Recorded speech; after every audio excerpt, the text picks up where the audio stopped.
오늘은 사도신경 강의 18번째 시간이자 마지막 시간인 영생을 믿습니다 라는 제목으로 하나님 말씀 증거하도록 하겠습니다. 그리스도인은 영생을 목적 삼는 사람들입니다. 그래서 기독교를 영생을 위한 종교라고 해도 과언은 아닙니다. 실제로 하나님도 우리에게 영생을 약속하셨고, 예수님은 영생을 잃어버린 죄인들을 위해서 이 땅에 오셨고, 그리고 성령 하나님도 우리가 영생을 누리며 살아갈 수 있도록 항상 함께 하시고 도우십니다. 다시 한번 말씀드립니다. 하나님은 우리에게 영생을 약속하셨습니다. 그리고 영생의 길을 열어놓으셨습니다. 예수님은 잃어버린 그 영생을 죄인들에게 다시 회복시켜 주시고자 이 땅에 오셨습니다. 그리고 성령 하나님도 예수 그리스도께서 성취하신 그 영생의 길을 우리에게 적용시켜 주시고 경험케 하시고자 하십니다.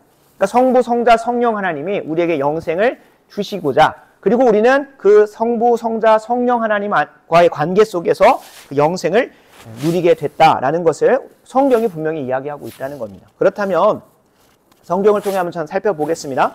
창세기 3장 22절을 보면 이렇게 나옵니다. 한번 찾아보셔도 좋을 것 같습니다. 창세기 3장 22절입니다. 창세기 3장 22절. 다 찾으신 줄로 알고 이 시간 제가 읽어보겠습니다. 여호와 하나님이 이르시되 보라, 이 사람이 선악을 아는 일에 우리 중 하나같이 되었으니 그가 그의 손을 들어 생명나무 열매도 따먹고 영생할까 하노라 하시고. 그러니까 이것의 배경이 무엇입니까? 분명히 하나님께서는 동산 중앙에 선악을 알게 하는 나무와 생명나무를 두셔서 우리에게 영생할 수 있도록 길을 열어놓으셨다는 겁니다. 그러니까 성부, 성자, 성령 하나님이, 성삼위일체 하나님이 창조 때에 우리에게 영생을 길을 열어놓으셨다는 거예요. 두 번째로 우리가 살펴볼 것은 요한복음 3장 16절입니다. 이건 찾지 않아도 아마 여러분들이 암송하실 정도로 아실 겁니다. 요한복음 3장 16절 읽겠습니다. 하나님이 세상을 이처럼 사랑하사 독생자를 주셨으니 이는 그를 믿는 자마다 멸망하지 않고 영생을 얻게 하려 하심이라는 거예요. 그러니까 예수 그리스도께서, 성부 하나님께서 예수 그리스도를 이 땅에 보내셔서 하시고자 하는 일의 궁극적 지향점과 목적은 무엇입니까? 영생을 얻는 겁니다. 그러니까 성부, 성자, 성령 하나님이 함께 사역하셔서 우리에게 회복시키고자 하는 것이 영생이라는 거예요. 성부 하나님뿐만 아니라, 성자 예수님뿐만 아니라 성령 하나님도 우리에게 그 영생을 맛보게 하시는 것을 사역적으로 감당하고 계십니다.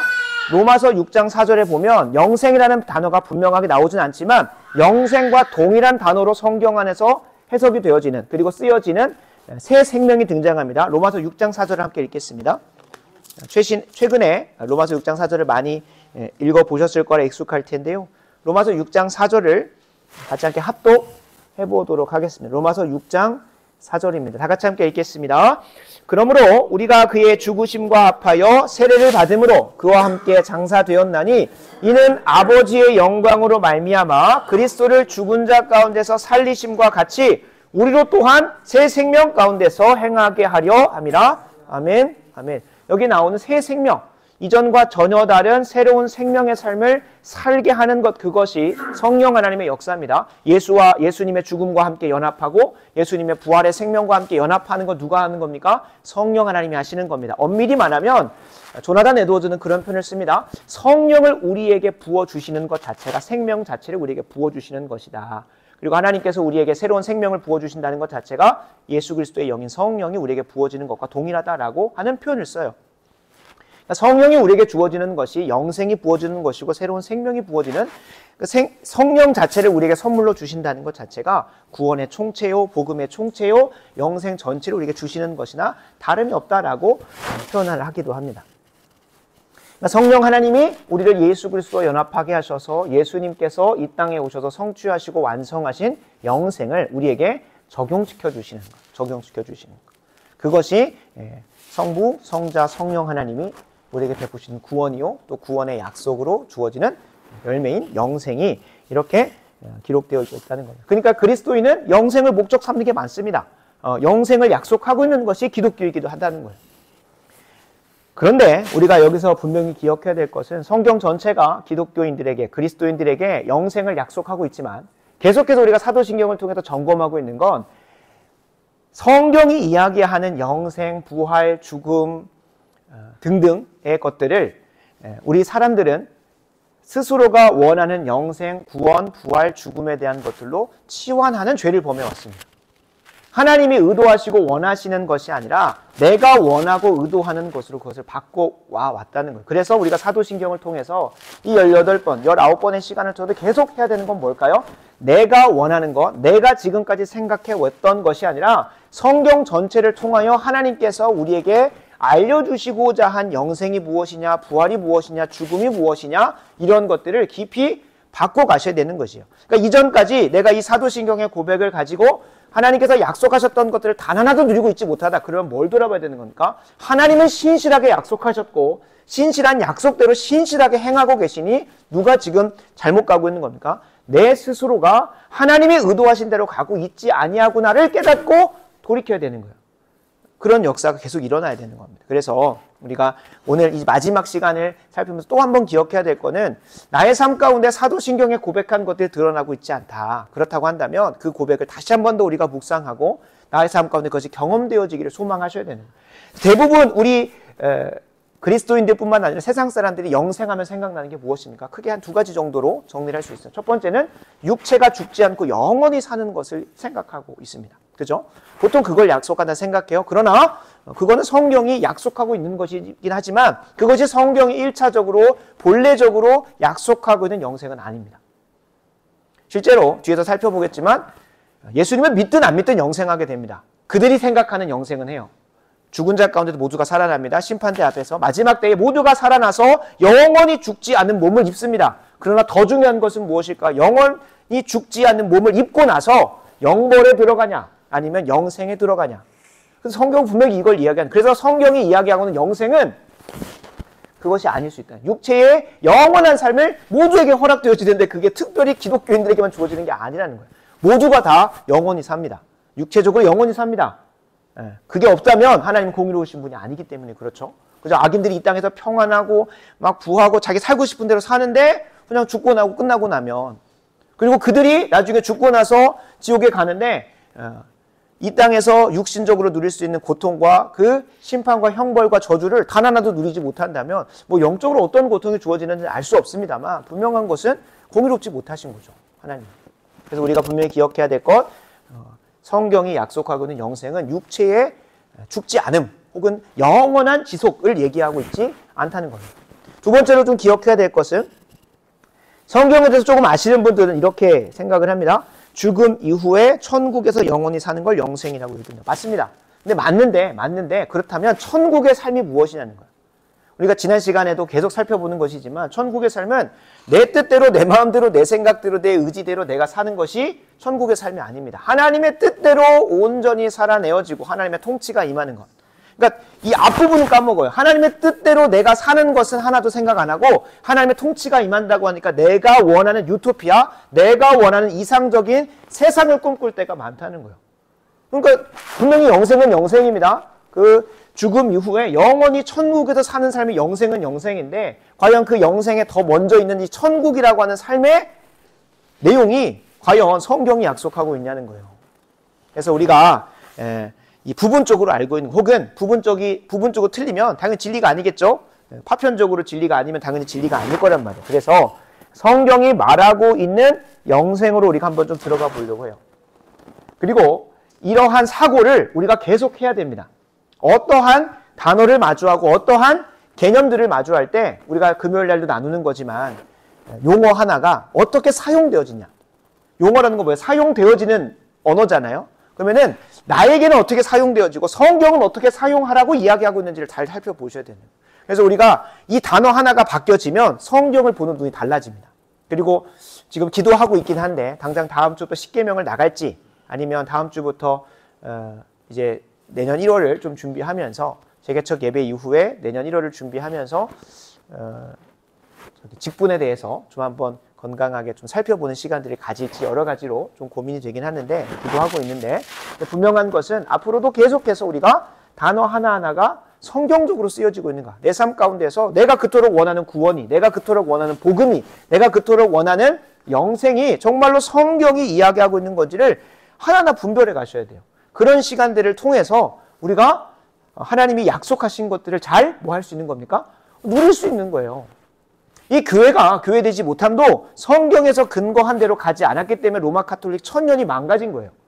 그래서 종교개혁이라고 하는 게 뭐입니까? 교회, 칭의, 뭐 이런 것들을 다 성경적으로 다시 돌이키고 하는 게 종교개혁이라는 거예요. 그래서 한 신학자 이렇게 표현합니다. 개혁된 교회는 계속해서 개혁되어져야 된대요. 한번 개혁된 교회는 계속 개혁되어져야 된다. 그러니까 계속 새로운 걸 해야 된다라고 하는 게 아니라 성경으로 계속 리폼해야 된다는 거예요. 계속 성경이 말하고 있는 본질, 폼으로 돌아가야 된다는 거예요. 계속해서. 근데 우리가 하나님을 더 알면 알수록 더 깊어지는 거예요. 이 지금까지 해왔던 30년간의 좋은 교회 사역과 모든 여정들이 잘못됐다는 게 아니라 지금도 지금까지 하나님께서 신실하게 알려주신 만큼 순종해 왔던 거예요. 그러면 우리가 여기서 끝이 나는 거예요. 우리의 삶은 유한하지만 하나님은 무한하신 분이에요. 성경은 완성되어 있지만 이 안에서 우리에게 계속해서 계시해 주시고 보여주시고 알려주시는 주님의 뜻은 무한하다는 거예요. 무한하다는 거예요. 2000년 동안 주님 오시고 나서 2000년 동안 주님의 사역을 넉넉히 감당해도 아직도 해야 될 것이 할 일 많다는 거예요. 할 일 많다는 거예요. 할 일 많은 이 세상에 우리 그 찬양 가사도 있잖아요. 아직도 우리가 해야 될 것들이 많다는 거예요. 주님께서 다 이루셨고 주님의 몸된 교회들이 그리스도의 남은 고난에 참여하면서 감당해야 할 사명들이 너무나 많다는 거예요. 지난 30년 동안 인도해 오셨던 것, 또 새로운 사명을 또 감당해 가야 되는 거예요. 그래서 오늘 함께 말씀을 살펴보면서 그리고 앞으로도 계속 신앙생활 하시면서 성경이 이야기하고 있는 것대로 나의 삶을 계속 돌이켜가는 거예요. 그게 하나님 말씀대로 내 삶을 바꿔가는 거예요. 우리 교회도 계속 개혁되어져야 됩니다. 계속해서 개혁되어져야 돼요. 그래서 오늘 함께 이 성경이 약속하는 영생에 대해서 살펴보면서 첫 번째, 나는 성경이 약속하는 영생을 갈망하고 있는지. 아마 이 성경이 약속하는 영생을 보시면 굳이 내가 이러려고 여기 왔나라는 생각이 들 수 있습니다. 하나님이 약속하시는 영생은 죄인들이 원하는 영생하고 전혀 다른 삶을 요구합니다. 그것을 내가 영생으로 갈망하고 있는지를 돌아보시고 두 번째로 영생을 이미 가지고 있는 자로 내가 판명이 났다면, 나는 그런 영생을 소망했고 갈망했고 약속받았다면 그에 합당한 열매가 드러나고 있는지. 우리가 성만찬을 참여하고 참된 예배를 드리고 우리가 영과 진리로 예배를 드린다니까 내 감격, 내 감동, 지식적 깨달음이 있어서 그 예배가 승리한 것이 아니라 성공한 것이 아니라 그 예배의 공적인 예배에 합당한 열매가 나의 삶 가운데 드러나는 것이 진짜 예배에 성공한 겁니다. 예배에 성공한 거예요. 그러니까 이 영적인 일들에 대해서는 우리의 육신적으로 또 하나님께 점검할 수 있도록 계속 열매 맺게 하시는 거예요. 근데 이 열매가 경험되고 있지 않다. 그러면 우리가 뭘 돌아봐야 되는 거예요? 그 영적으로 참여했다고 하는 그 예배가 잘 드려졌는 것인지, 우리가 믿음으로 붙들고 있다는 말씀이 정말로 내게 제대로 깨달아졌는지 그것들을 살펴보셔야 되는 거예요. 그래서 성찬의 은혜도 한 주간의 삶을 돌아봐야 또 우리가 점검할 수 있다고 했잖아요. 그래서 우리가 하나님께서 약속하신 영생의 열매를 우리 삶 가운데 드러나고 있는지를 점검하셔서 바라고 원하옵기는 우리가 주일날 나눴던 것처럼 모의고사, 매 주마다 내가 모의고사를 본다 생각하시고 수능날 주님 다시 오시는 그 마지막 심판대 앞에서 나 잘 해왔다 라는 걸 이 땅에서 확신하시다가 두렵고 떨림으로지만 저 앞에서 막 벌벌벌 떨면서 가는 게 아니라 하나님께서 이미 우리에게 확신시켜 주신 그 천국에서 영생의 삶을 기다림으로 소망함으로 나아가는 저와 여러분 됐으면 좋겠습니다. 아멘. 성경이 약속하는 영생을 알기 위해서는 그것에 반대되는 죽음을 바르게 알아야 됩니다. 죽음을 바르게 알아야 돼요. 영원한 생명에 반대되는 영원한 죽음의 개념을 바로 가지지 않기 때문에 영생에 대한 오해가 생겨요. 그냥 우리 보통 일반적인 사람들이 생각하는 죽음은 뭐밖에 없습니까? 육체의 생명이 끝나고 이 땅의 삶에서 끝이 나는 그것을 죽음이라고 생각합니다. 그러나 성경이 말하고 있는 죽음의 최초 개념은 그게 아니라는 거예요.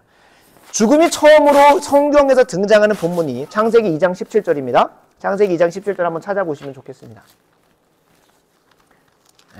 제가 이제 깨달은 게 있습니다. 제가 그냥 본문을 다 읽어주는 게 중요한 게 아니라 여러분들을 괴롭혀야 이 자리에서 육신이 권하고 같이 함께 예배에 참여할 수 있다는 걸 생각을 해서, 그래서 우리가 이제 멀티미터도 사용 안 하는 거잖아요. 2장 17절 한번 같이 읽겠습니다. 선악을 알게 하는 나무의 열매는 먹지 말라. 네가 먹는 날에는 반드시 죽으리라 하시니라. 하나님께서 이 죽음을 약속하셨어요. 명령하셨어요. 그리고 채 한 장이 지나가지 않아 3장에서 이 말씀이 그대로 실현되어집니다. 그죠?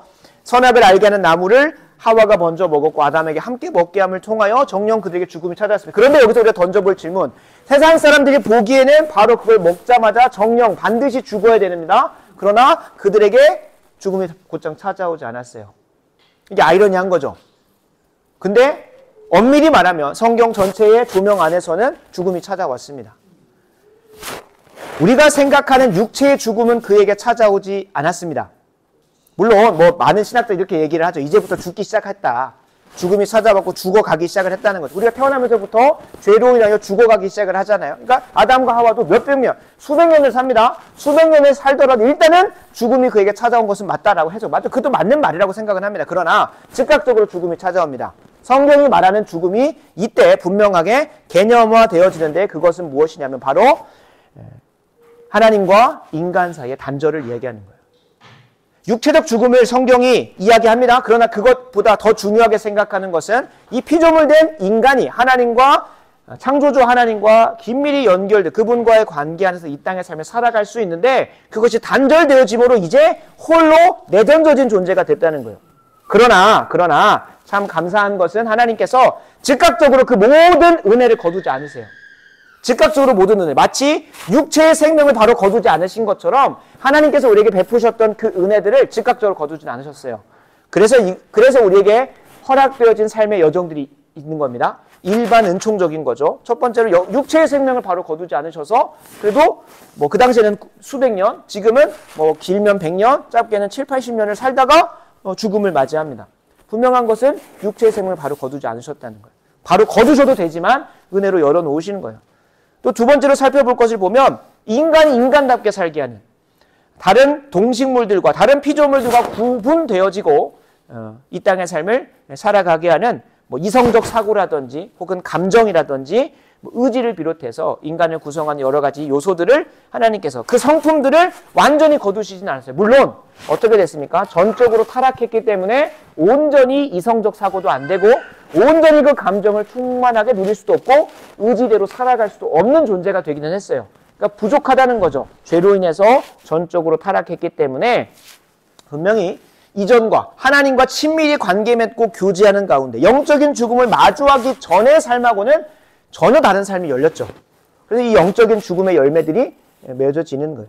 지혜롭습니다. 언어를 사용할 수 있습니다. 도덕성이 있습니다. 사회성이 있습니다. 그러나 그것이 한없이 부족한 상태, 전적으로 타락하고 무능한 상태에서 온전히 기능을 발휘하지 못하게 됐습니다. 그러니까 하나님의 은혜 덕분에 그래도 다 거두시진 않으셔서 어떻게 살고는 있습니까? 그래도 살아있는 것처럼 보여요. 겉으로 보면. 그런데 그가 걷는 곳곳마다 무엇이 생깁니까? 죄로 인한 사망의 열매들이 맺어지고 인간 역사 속에 수많은 전쟁과 수많은 기근과 지금도 아시겠지만 지금도 인류 사회 가운데 있는 음식을 그냥 다 잘만 나누면 이미 아프리카의 기근으로 인해서 아사하는 사람 다 먹여 살릴 수 있대요. 그죠? 분명한 것은 살아있으나 하나님과 그 생명의 원천 되시는 지혜의 원천 되시는 우리의 삶의 능력의 원천 되시는 하나님과 단절되었기 때문에 살아있는 송장이나 다름없이 살아가는 거예요. 죄인들은 더 이상 하나님이 이 땅에 창조하신 목적, 존재하게 하신 목적대로 살 수 없게 됐어요. 이 상태를 가리켜서 에베소서는 이렇게 기록합니다. 그러니까 하나님과 단절되어진 영적인 죽음의 상태를 이렇게 구체적으로 묘사합니다. 에베소서 2장 1절 3절 한번 찾아보겠습니다. 에베소서 2장 1절 3절입니다. 에베소서 2장 1절 3절 살펴봅니다. 다 찾으신 줄로 알고 이 시간 합독합니다. 그는 허물과 죄로 죽었던 너희를 살리셨도다. 그때에 너희는 그 가운데서 행하여 이 세상 풍조를 따르고 공중의 권세 잡은 자를 따랐으니 곧 지금 불순종의 아들들 가운데서 역사하는 영이라. 전에는 우리도 다 그 가운데서 우리 육체의 욕심을 따라 지내며 육체와 마음에 원하는 것을 하여 다른 이들과 같이 본질상 진노의 자녀이었더니. 아멘. 아멘. 그러니까 이전에는 허물과 죄로 죽어서 하나님과 영적으로 단절된 그 죽음의 상태 가운데 있기 때문에 어떠한 모습이 드러난다고 합니까? 육체의 욕심을 따라 지내고요. 육체와 마음에 원하는 것을 하여 본질상 어떤 자녀처럼 살아갑니까? 진노의 자녀처럼 살아가요. 그러니까 이 세상 풍조를 따르고 공중의 권세 잡은 자인 사단 마귀를 따라서 사는 삶. 소극적으로는 하나님 말씀 거역하고 순종하지 않는 불순종의 삶을 산다고 하면, 적극적으로는 하나님의 뜻에 대적하고 하나님의 영광을 깎아먹는 그런 삶을 살게 됐다는 거예요. 그러니까 이것이 영적으로 죽은 자에게서 드러나는, 영적인 죽음 가운데 있는 자가 마주한 상황이라는 거예요. 그럼 반대로 이제 이 죽음의 의미가 분명해졌습니다. 육체적 죽음이 아니라 하나님과 관계가 단절되어, 무엇으로? 죄로 인하여, 하나님 말씀에 대한 불순종으로 인하여 단절되어진 그 관계 속에서 그 어떠한 생명의 역사가 하나님부터 오지 못해요. 그러니까 본인 스스로가 이게 좋은 거구나, 이 육체의 욕심을 따라 이게 좋은 것 같은데, 이게 정말로 지혜로운 것 같은데 하는 거, 그걸 선택하며 살아가요. 그리고 그렇게 살아낸다 한들 그 본인이 의도한 대로 열매를 맺습니까? 못 맺습니까? 못 맺어요. 아담과 하와의 본문에 창세기 3장에 나오는 것처럼 그들이 아무리 피땀 흘려 수고하여도 이 땅에서 걷는 것은 무엇입니까? 가시와 가시덤불과 엉겅퀴예요. 우리가 뿌리지 않았는데도 이 땅에서 그 죄의 열매들을 먹으면서 살게 돼요. 그러한 저주스러운 삶 가운데 놓여졌다는 거예요. 그게 영적인 죽음의 상태. 그럼 반대로 영적인 생명은 무엇일까요? 영원한 생명은 무엇일까요? 하나님의 뜻대로 살지 못하는 것, 그로 인해서 이 땅의 죽음의 열매를 먹고 사는 것이 죽음이라고 한다면, 이제는 성경, 하나님의 말씀이 약속하고 있는 대로 살아낼 수 있게 되는 것이 생명이고 영원한 생명이라는 거예요. 하나님의 뜻대로 살고자 하는 것으로 삶의 체질이 바뀌어지는 것, 그게 하나님께서 우리에게 약속하시는 영생이고 새로운 생명이고, 그것을 위하여 하나님께서는 예수 그리스도 이 땅에 보내셔서 십자가에서 완성하시고 우리에게 적용하시는 성령 하나님을 선물로 주시는 거예요. 다시 한번 말씀드립니다.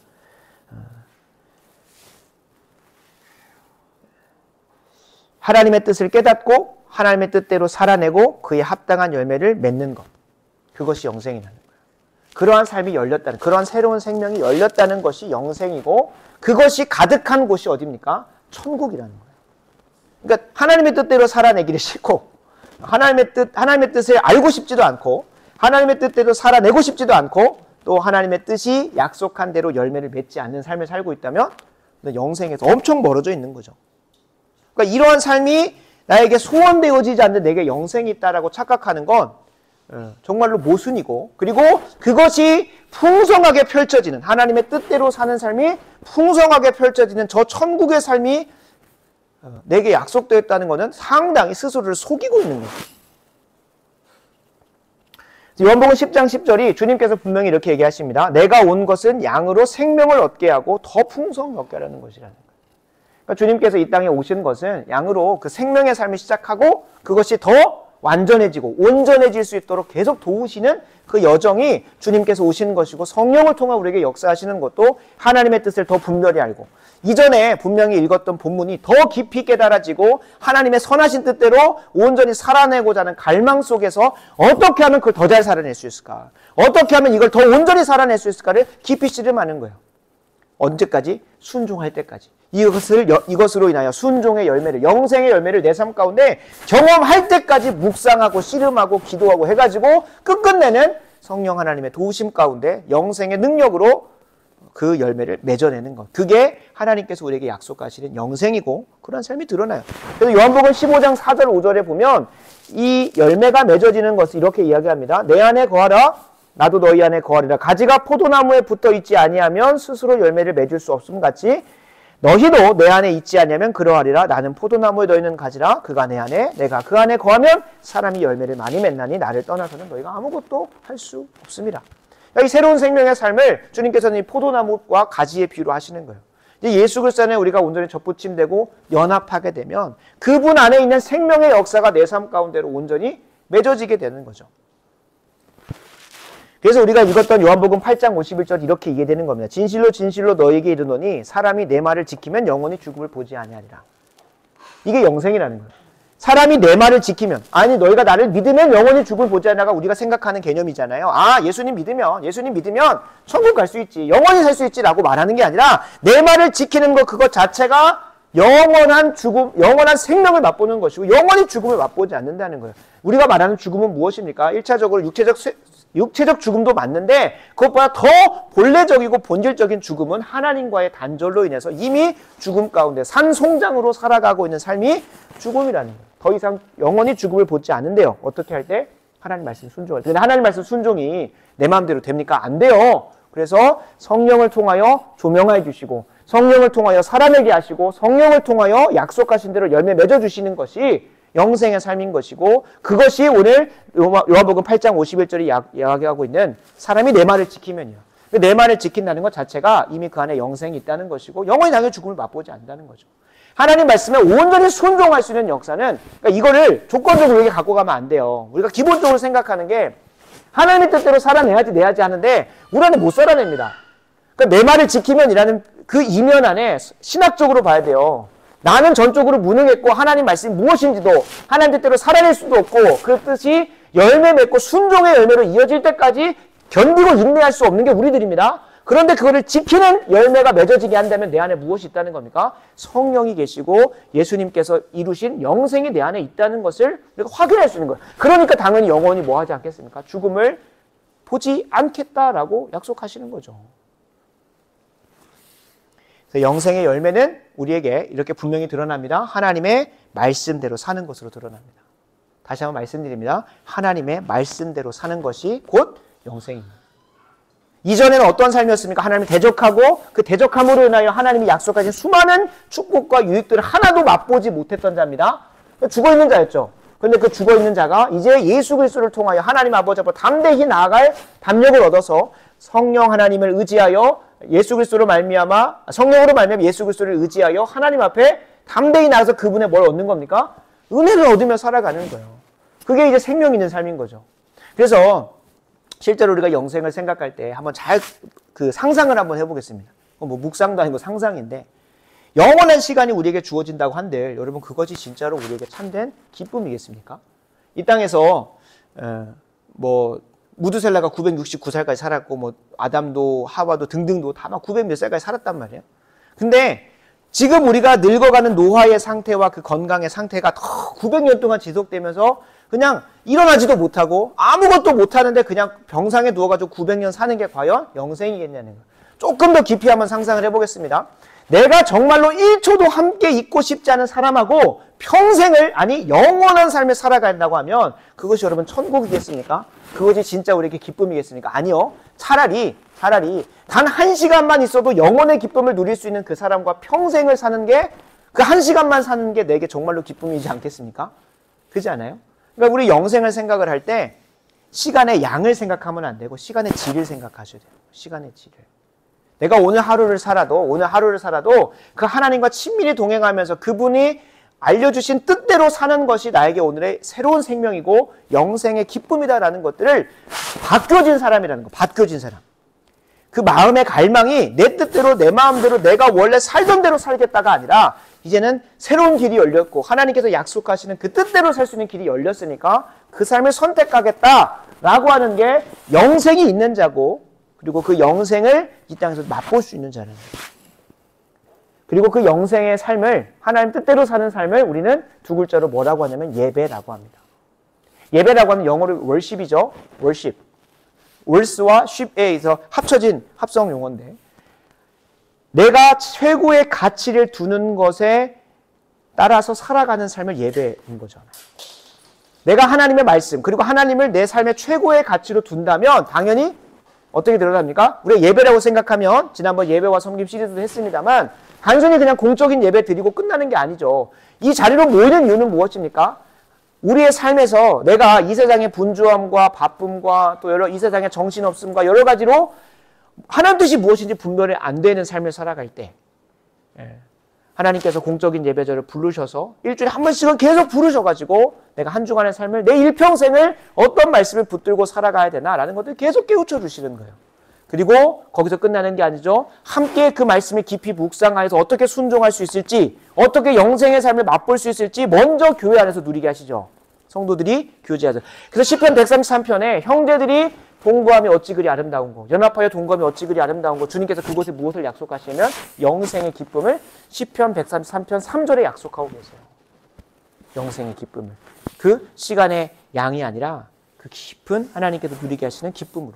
하나님 뜻대로 살고자 하는 사람들의 그 교제 속에서. 그래서 우리는 세상 가운데서 미움을 당하면서 그곳에서 영생을 맛보지 못하니까 어떻게든 어떻게 하는 거예요? 공적인 예배 자리, 성도의 교제 자리로 나와서 하나님 말씀 가지고 교제하는 그 기쁨의 자리로 달려오려고 하는 거죠. 그러니까 우리 오후 예배 때 이승희 전사가 강력하게 권했던 것처럼 예배 자리 늦을 수가 없는 거예요. 당연히 뭐 육신이 피곤하고 지치고 해서 뭐 육신의 건강으로 해서 못 올 수도 있고 또 할 수 있지만 내 육신의 건강이 나를 힘들게 하더라도 어떻게든 예배 자리 지키려고 오는 거죠. 왜 그럴까요? 세상에서는 맛볼 수 없는 영생의 기쁨이 이 자리 가운데 있으니까 오는 거죠. 그래서 이 공적인 예배 가운데 하나님 말씀을 분별하고 또 성도의 교제 시간을 통하여 풍성히 그것들을 누리고 그를 실천하는 시간들을 가지고 그리고 어디로 나가는 겁니까? 하나님 말씀이 약속하고 있는 대로 하나님 사랑하고 이웃 사랑하는 삶으로 세상으로 나아가는 거죠. 그러니까 이 예배는 공적인 예배만 말하는 것도 아니고 일상에서 순종으로 드리는 거룩한 산 제물의 삶만을 말하는 게 아닙니다. 전체적인 삶을 얘기하는 거예요. 그러니까 삶 전체가 하나님 말씀대로 사는 영생을 누리는 열매가 구체적으로 뭐로 드러난다고요? 예배로 드러나는 거예요. 실제로 그러지 않습니까? 우리가 창조되고 구원받은 목적이 무엇입니까? 하나님을 영화롭게 하고 그 안에서 기쁨을 누리는 거예요. 예배 드리는 거예요. 예배 드리는 거예요. 하나님 말씀대로 사는 거예요. 하나님 말씀대로 어떻게 하면 더 잘 살 수 있을까? 그리고 그 안에 예비된 영생의 열매들, 순종의 열매들 어떻게 하면 내가 맛보며 살 수 있을까를 깊이 고민하는 것이 그리스도인의 삶이라는 거예요. 그러니까 이러한 것이 우리의 삶 가운데 풍성히 맺어져야 된다는 거예요. 풍성히. 그래서 우리가 한번 돌아봐야 될 것은 지금 오늘 나의 삶에 그 영생의 열매가 맺어지고 있는가? 나의 삶에 그 영생의 열매가 참으로 확인되어지고 있는가? 그것이 앞으로 장차 우리가 임하게 될 마지막 심판대 앞에서 정말로 영원한 삶으로 들어가는 확인이 됩니다. 확신이 됩니다. 내가 믿습니다 해서 영생이 약속되어지는 게 아니라요. 그 내가 오늘 누리고 있는 영생의 삶이 저 천국에서의 영생의 삶을 확신케 하는 겁니다. 오늘 이 자리 가운데서도 내가 하나님 안에서 누리게 된 새로운 생명의 삶, 주님 말씀대로 살 수 있고 주님이 약속하신 삶을 살 수 있는 삶을 살지도 않는데 살고 싶지도 않은데 저 천국의 삶이 기대된다. 여러분 그거는 아마 그 사람에게는 천국에 들어가도 그곳이 지옥일 겁니다. 왜요? 그곳에서는 영원토록 하나님의 뜻대로 살아야 되고 하나님의 통치 가운데 살아야 되고 하나님을 예배하며 살아야 되기 때문에 그래요. 반대로 오히려 지옥이 그 사람에게는 천국이라고 생각될지도 모르겠습니다. 그래서 우리가 기억해야 될 것은 에베소서 2장 1절 3절이 우리의 죽은 상태를 말했다면 2장 4절과 5절은 오히려 우리에게 소망을 얘기하고 있습니다. 2장 4절 5절 에베소서 2장 4절 5절 한번 읽고 말씀을 마무리하도록 하겠습니다. 에베소서 2장 4절 5절입니다. 2장 4절 5절 같이 함께 읽겠습니다. 긍휼이 풍성하신 하나님이 우리를 사랑하신 그 큰 사랑을 인하여 허물로 죽은 우리를 그리스도와 함께 살리셨고 너희는 은혜로 구원을 받은 것이라. 아멘. 아멘. 그러니까 죄와 허물로 죽었던 우리들을 그 하나님의 긍휼이 하나님의 사랑이 그 큰 사랑이 우리를 예수 그리스도와 함께 새로운 생명 그 부활의 삶으로 시작하셨다는 것을 우리에게 약속하고 있습니다. 바라고 원하옵기는 우리가 그 영생의 삶을 갈망하게 되기를 소원합니다. 우리의 죄인된 본성으로는 그 영생을 갈망할 수가 없어요. 만약에 교회 안에 들어와서 나는 육체적으로 영원히 사는 것을 원해요 라고 한다면 잘못 오셨습니다. 잘못 오셨어요. 오히려 성경이 약속하고는 영생은 하나님의 뜻대로 사는 삶, 하나님을 예배하는 삶을 우리에게 약속하고 있어요.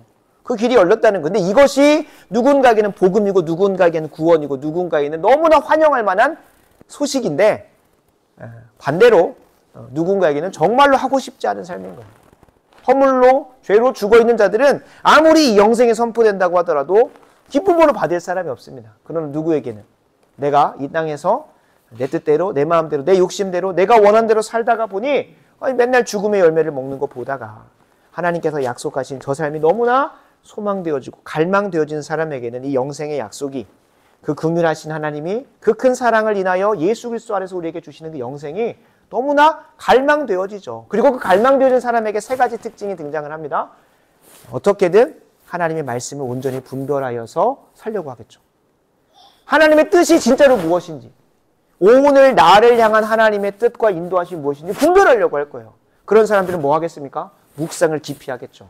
하나님 말씀을 깊이 묵상해서 그냥 오늘 맥체인 성경 읽어야 되니까 그냥 이번 주 주일날 이런 말씀이 있었으니까 끝나는 게 아니라 그 말씀대로 사는 것이 영생이기 때문에 그 말씀이 무엇인지를 분별하려고 하고 깊이 묵상하여서 어디로 가겠습니까? 묵상하고 끝나는 게 아니라 순종의 자리로 가서 열매를 맺으려고 하겠죠. 왜요? 그것이 나에게 갈망이기 때문에. 갈망이기 때문에. 그래서 오늘 함께 읽었던 요한복음 17장 3절은 이렇게 합니다. 영생은 곧 유일하신 참 하나님과 그 아들 예수 그리스도를 아는 것이래요. 그래서 아는 것이 무엇입니까? 기노스코라고 해서 그냥 머리적으로 하나님에 대해 설명해 보세요. 예수님에 설명해 보세요가 아니에요. 그 삶으로 실제적으로 경험하여 아는 삶을 얘기하는 거예요. 그 하나님, 그 구원자 예수 그리스도를 참되게 아는 거예요. 참되게 아는 거예요. 관계적으로 아는 거예요. 그분과의 관계 속에서 하나님이 이런 분이시구나. 하나님 우리에게 약속하시는 그 풍성한 유익이 이런 것이구나. 이걸 주시는 그 사랑의 하나님이시고 긍휼한 하나님이시고 정말로 자비로우신 하나님이시고 구원자 예수님이 이런 하나님이시구나를 삶으로 경험하는 거예요. 그 영생이 그런 거라는 거예요. 영생이 그 하나님을 참되게 아는데 그냥 아는 수준이 아니라 머리로 설명하는 수준이 아니라 하나님을 아는 거예요. 어떤 신학자 그렇게 표현합니다. 하나님에 대해서 아는 사람하고 하나님을 아는 사람하고는 차원이 다르다는 거예요. 하나님에 대해서 아는 사람들은 그냥 간접적으로든 직접적으로든 그 지식이 있어서 누군가에게 설명을 해줄 수 있어요. 하나님 사랑이시래. 근데 기노스코 그리고 하나님을 참되게 아는 사람은 경험적으로 아는 사람은 뭐 할 수 있는 겁니까? 하나님의 사랑을 표현할 길이 없어서 그 삶 가운데 어떻게 하나님 뜻대로 살 수 있을까 깊이 묵상하고 분별하며 살아가고 누군가에게 이 사랑을 전하고 싶어서 나누는 삶을 살아가요. 영생에 대해서 사마리아 여인에게 약속하는 본문이 하나 있는데 제가 읽어드리겠습니다. 요한복음 4장 14절을 보면 내가 주는 물을 마시는 자는 영원히 목마르지 아니하리니 내가 주는 물은 그 속에서 영생하도록 솟아나는 샘물이 되리라. 아멘. 아멘. 이 영생의 약속을 받은 사마리아 여인이 어디로 갑니까? 곧장 자신의 동네로 돌아갑니다. 자신을 핍박했고 자신이 피했고 멀리 관계를 끊고 싶었던 동네 사람들. 왜요? 이전에는 본인 마음대로 살았다가 본인 욕심대로 살다가 남편을 그렇게 많이 갈고 또 바꾸고 그 안에서 만족을 누리지 못해서 어떻게 살아야 되나. 그러다 보니 사람들에게 눈총을 받죠. 비판을 받죠. 그러다 보니 떼양볕에서 다른 사람들 물길로 오지 않은 그 시간에 홀로 나와야 되는 사회적으로는 죽어 있었던 그 여인에게 예수님께 찾아오셔서 영생하도록 솟는 샘물이 되게 하니까 그 자신을 죽였던, 그러니까 육체적으로 죽였다는 게 아니라 사회에서 그러니까 도태시켜 놨던 그곳으로 그 한복판, 그 죽음 한복판 들어가서 뭐 해버립니까? 그곳에 생명을 전해버리는 거예요. 그런 삶을 살게 됩니다. 그러니까 내 인생에게 있어서만 하나님께서 영생의 삶이 이런 것이라는 걸 분별하게 하시고 또 묵상하게 하시고 순종하게 하시는 것을 끝나는 것이 아니라 정말 궁극적으로는 영생하도록 솟는 샘물이 되게 하셔서 아예 예수 그리스도께서도 죽음 가운데로 들어가셔서 생명의 역사를 이루어내셨던 것처럼 우리에게도 동일한 역사를 이루어내신다는 거예요. 그래서 정말 이 영생을 제대로 믿는 사람들, 영생을 아는 사람들, 제대로 경험한 사람들은 가만히 있을 수 없습니다. 왜요? 생명이라는 것이 어떻게 살아갑니까? 생명은 가만히 정적으로 있는 것이 아니라 동적인 거예요. 계속 움직입니다. 마치 사마리아 여인이 그 안에 영생하도록 솟는 샘물이 차고 넘쳐서 죽음의 동네에 생명을 완전히 흘려보낼 수 있었던 것처럼 우리의 삶 가운데도 그렇다는 거예요. 그래서 우리가 오늘 들은 말씀들을 기억하면서 기도하기 원합니다. 첫 번째로 같이 기도하기 원하는 것은 우리에게 오늘 말씀 가운데 선포된 그 영생이 내 삶 가운데 갈망되어질 수 있게 기도했으면 좋겠습니다. 아니 성경이 약속하지 않고 있는 영생을 내가 찾으려고 교회에 왔으면 영생을 못 누립니다. 영생을 못 누려요. 하나님의 뜻대로 살고자 하는 마음이 전혀 없으니 당연히 영생이 없죠. 주님께서 요한복음 8장 51절 약속하시잖아요. 진실로 진실로 너희가 내 말을 지키면 너희가 영원히 죽지 않는다. 영원히 산대요. 근데 나는 그런 삶을 원하지 않을 수 있잖아요. 내가 원하는 영생은 이게 아닌데 나는 그냥 영원히 평안하게 살고 싶은데 라고 생각할 수 있어요. 근데 그거는 하나님이 약속하시는 영생이 아닙니다. 그러니까 번지수가 잘못 오신 거예요. 그렇다고 한다면 우리가 어떻게 되겠습니까? 오늘 성경이 약속하고 있는 영생이 무엇인지 알게 됐어요. 그러면 내 마음 가운데 먼저 달라고 해야 되는 거는 내가 그 영생을 갈망하게 되는 이것이 정말로 진리이고 그것이 정말로 나에게 참된 유익을 줄 수 있는 것이라고 참된 복을 주는 것이라고 한다면 이 영생을 사모하는 마음을 먼저 달라고 해야 되는 거예요. 성경에서 선포된 그 말씀이 그 말씀대로 살고자 하는 마음이 내게 부어지게 되려. 그래서 이 시간 먼저 함께 기도하기 원합니다. 첫 번째로 기도할 것은 하나님 오늘 말씀 가운데 선포된 영생이 나의 삶 가운데 소망되어지고 갈망되어지기를 원합니다. 이 고백이 참 쉽지 않은 고백이기 때문에 아멘이 쉽게 나오지 않을 겁니다. 왜 그러냐면 여러분 하나님의 뜻대로 사는 삶이 참된 기쁨이고 영생이고 행복하다는 것을 알려면 어떻게 해야 될까요? 반대로 내가 내 뜻대로 내 마음대로 내 욕심대로 내 교만대로 살았던 삶이 얼마나 비참하고 참남한 것인지를 깊이 깨달아야 주님에게로 돌아옵니다. 어떠한 영혼도요, 어떠한 인생도 그것을 경험해보지 않은 사람이 하나님의 뜻이 너무나 달콤하고 하나님의 뜻대로 사는 것이 정말로 영광스럽고 멋지다는 것을 깨달을 수가 없습니다. 우리 인간이 그래요, 인간이. 하나님께서 낮추시는 시간이 있어야 하나님께 나와서 그 높임의 시간들로 나아가고자 하는 갈망과 소원이 생겨요. 왜 이 갈망이 안 생길까요? 영생에 대한 갈망이 왜 안 생길까요? 하나님 뜻대로 살고자 하는 갈망이 왜 안 생길까요? 나도 지금 나름대로 잘 살고 있다고 생각하기 때문에 그렇습니다. 나 정도면 잘 살고 있다고 착각하고 있기 때문에 하나님 바짓가랑 예수님 바짓가랑 끝까지 못 잡습니다. 하나님 말씀대로 살고자 하는 마음이 결코 일어날 수가 없습니다. 그래서 이 기도 정말로 무서운 기도지만 여러분에게 도전합니다.